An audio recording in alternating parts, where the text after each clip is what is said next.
First of all, I want to thank our fans. 3 sellouts in a row. The hump was rocking on Saturday.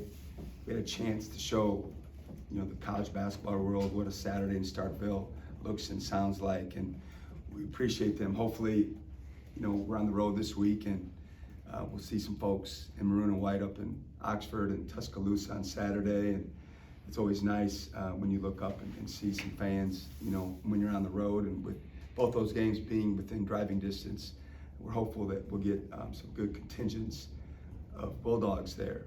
I want to update Keyshawn Murphy.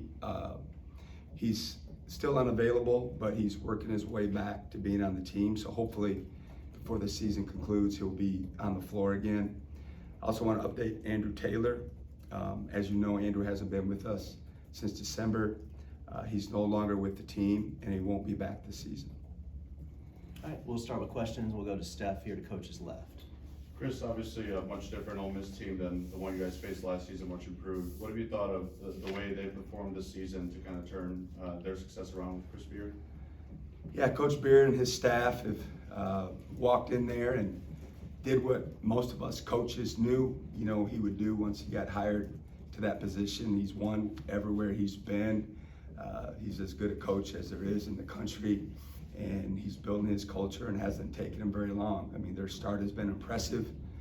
They got a really nice record. They're off to a great start, and I've known his teams from the past, and they look very similar to the teams he's had prior to coming to Oxford. We'll go to Paul. Along those lines, Coach, how is talk about their length at center and how that can cause problems? Yeah, it's an issue. They play volleyball with the basketball, on the backboard most nights with Sharp and Sisse, and just their presence, gives you pause. But I think you got to be cognizant of it. I don't think you got to make good decisions. You got to, know where they're at on the floor, and we should know where they're at by what we're running. And we got to pick our spots. Certainly, we can't play scared. You can't play on your heels. At times, you're going to have to go right at their chins and try to put them in the basket, if you will.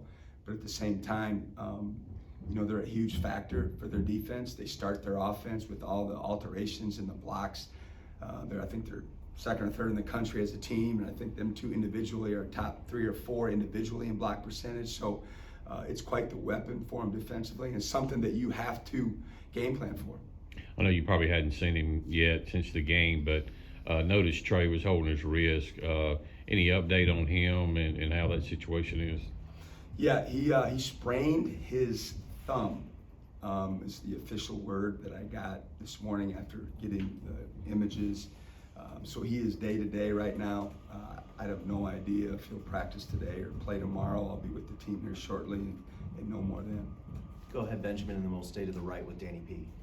Yeah, a player we haven't talked a lot about is Sean Jones Jr., who's played well in spurts. Where do you see his role continuing to develop here as we go forward in conference play?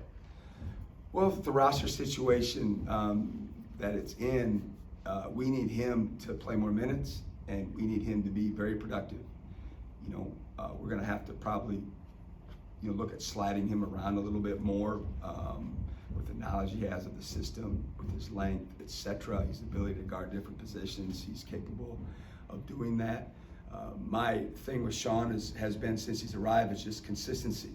He's at times he looks like the best player in the court in our practice gym, and even spurts in games with his just his athletic ability, his ability to finish around the basket. He's an improved shooter. When he takes the right ones for him, he usually knocks him down. But we need him to continue to get better. We need him to continue to work on his consistency on both ends of the floor, and he could be a big help for us as we turn the corner here in conference play.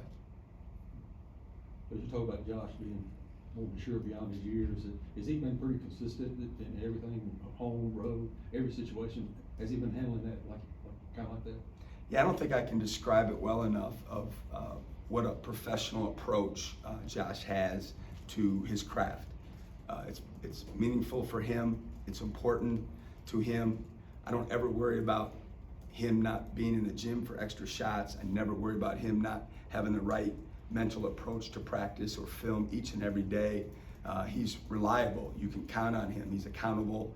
He's responsible. He's everything that you would want in one of your players. And for him to be a freshman, that all sounds good, just that. But now add in the fact that, you know, his numbers are off this chart that way. He's having an electric season. He's become a reliable scorer for us, and it's what we, needed after bringing back the guys we had last year and the issues we had with scoring. He's provided a real bump for us on the offensive end.